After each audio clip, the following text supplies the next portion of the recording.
Hello, Next Gen Millionaires. How are we this week? I'm Joe Burns. If you've not met me, I'm the Money Master. And my job is really to help you disrupt your lives in a way that you start seeing money a little differently. Um, so this week, I want to dive into um, pricing, whether it be if you're do have a job and like how you position yourself to get the most out of your salary that you're looking for. If you're an entrepreneur or small business owner, how you price your things accordingly. Because here's the thing I see a lot, and that's what sparked this conversation this week. Was a friend of ours, and I'll get into the story in a minute. But just I see examples of this all the time where people are undervaluing what their services are worth. Okay. Because I hear out there all the time, and I want to debunk this right now and just like change some perspectives on this. Everybody always says, oh, I want to pay what I'm worth. I want to get paid what I'm worth. Well, if you really look at, and it sounds kind of cheesy, but it's true. If you want to look at what we're worth, like there's no amount of money that people can pay us for the value of us as humans. Okay. So let's stop using that phrase. It's really detrimental to mostly us, right? And our brains and how we think about money. Because what happens is we keep saying, I want to get paid what I'm worth. And then we continue to not get paid what we want to be paid. And then our worth becomes that dollar amount on the paycheck, right? Whether it's what your clients are paying you, what your employer's paying you, or wherever that money's coming from. So just as like a PSA this morning and as we hop into this conversation, please stop.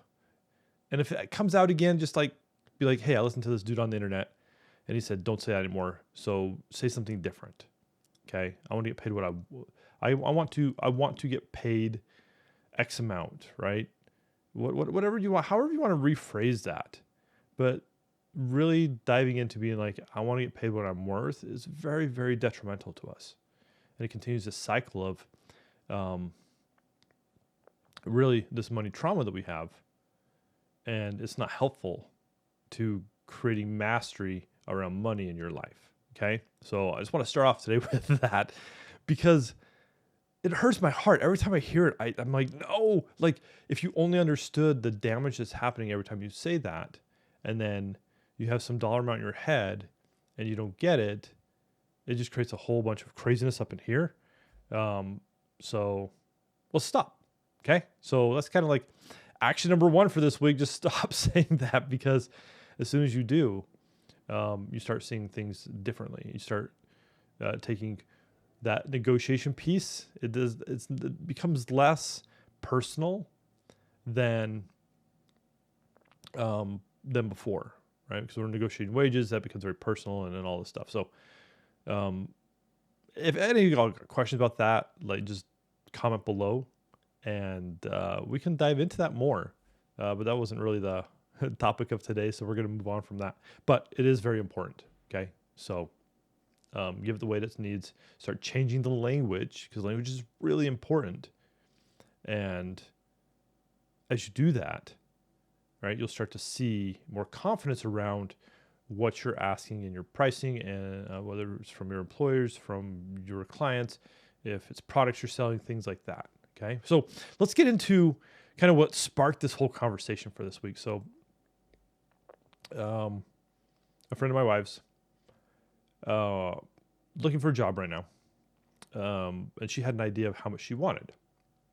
Had been applying for a whole bunch of stuff, and she got a call back from one place, and it wasn't necessarily a callback for an interview yet, but it was an HR person are trying to figure out like what the wage was.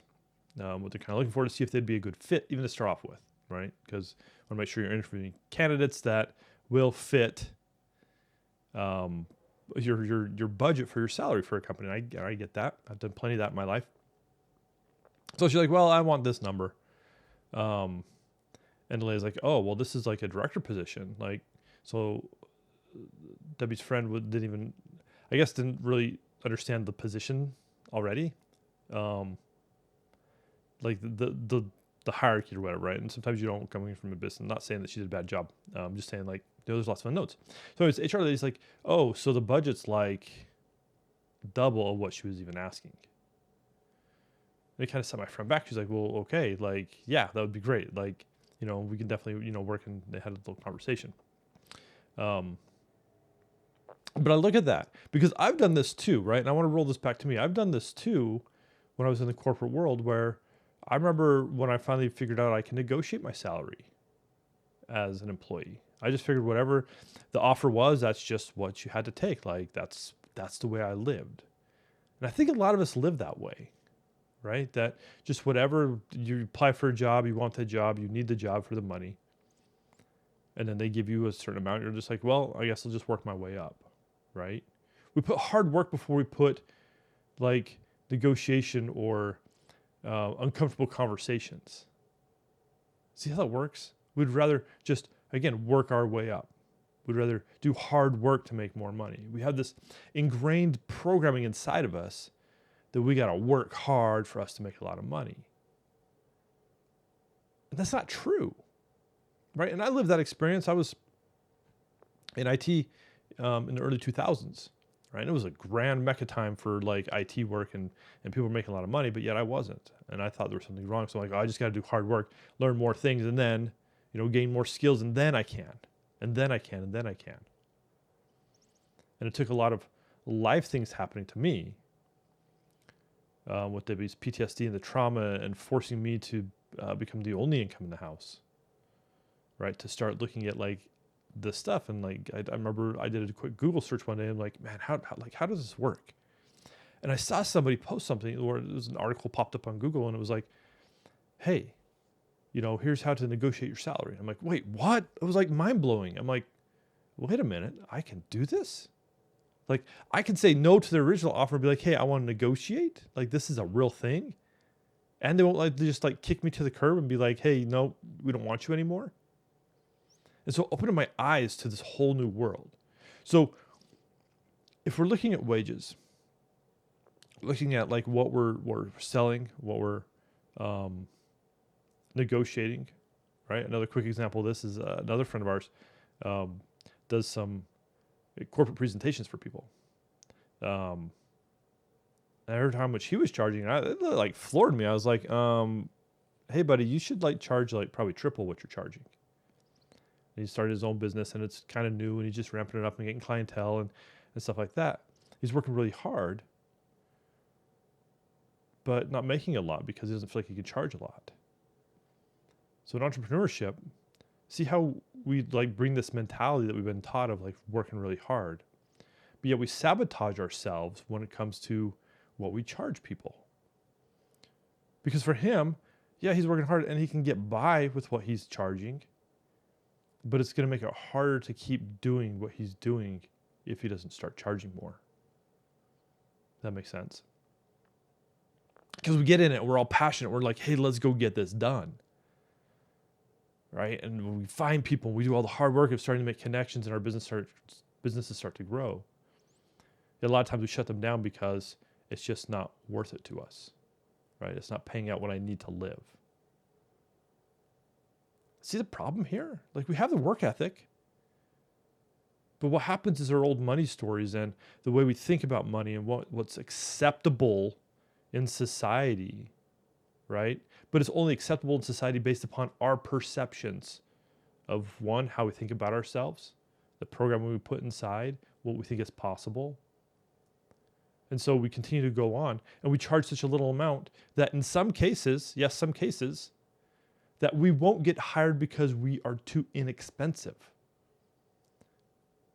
There are people out there that will look, and if you submit like bids for corporate work or for other places, right? Sometimes they'll look and be like, hey, and I heard of an example of this recently where someone submitted some work for like a workshop or something, and they didn't get the job. They were half the prices of a different company. The other company got the job, right? They got that contract. There is such a thing as pricing yourself too low. Okay, because we have a mentality of, right? There's some people out there like you pay for what you get. So if it's not like, within our budget and what we want, then it's probably too low and we're not going to get what we want out of it.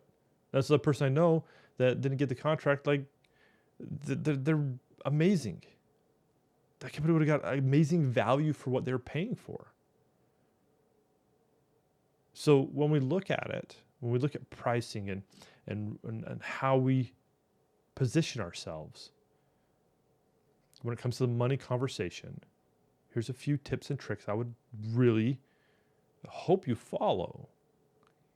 Number one, I'm going to keep pushing Stop the Money Meltdown. Like, do that tool. Follow the guy. Do the 5 steps before you sit down and be like, hey, what am I going to price myself at today? Before you hop on an interview, if you're finding a job, right? Get the negative self-talk out. Get it away from you so you can think clearly about what it is that you really want. Okay? And then write that down on a piece of paper. So then it's not inside you anymore. So you can't fluster. So when you're talking to the person, you're like, hey, this is what I charge. You can look at the paper if you have to. Be like, hey, here's my pricing. Create a stress-free environment in the moment when you set your pricing, when you set how much you want to get paid. It's really helpful. People think, oh, that's too easy, Joe. No, what's wrong is if we hop on the call with somebody and they're like, hey, yes, I want to hire you, blah, blah, blah, what's your pricing? And we're like, oh, this person was so nice. And then thinking about it in our heads, and then we end up charging not enough. I see this happen over and over and over. I've done it. Okay? So have a clear idea what your pricing is before you get into that sales conversation. And a sales conversation is on both sides, right? Even if you're getting hired on a job, when they offer you that letter, that's a sales conversation. You can start to negotiate there. Because guess what? You can always ask for more and they can say no. Right? You'd be like, okay, cool, I can meet you, but have that conversation. Don't be afraid of the conversation. Don't be so tied to the money that you're getting that you can't at least ask the question. Because when we ask questions and stay curious, then we can start to find out what's possible. And in some cases, you're going to make more money. In most cases, you'll make more money. And sometimes they'll push back and say, no, this is what's within our budget. And you can be, okay, cool. That's good. Like, now I know. And then you can make the determination and be like, is this enough for me to go perform what I'm going to do? Sometimes it will be, sometimes it won't be. Okay? Nothing personal, but pull your personal value out of the conversation. It doesn't belong there. Again, like I said at the beginning of the video, you are worth infinite amount of money. Okay? The skills and the role you're providing in this moment for the person that you're providing it for, that's where you're negotiating what works for them, what works for you. Okay? So be really clear about this, because if not, then we go about living life thinking we have to work hard, make little money, and struggling with our own personal value when it comes to what people are paying us. And it drives me crazy.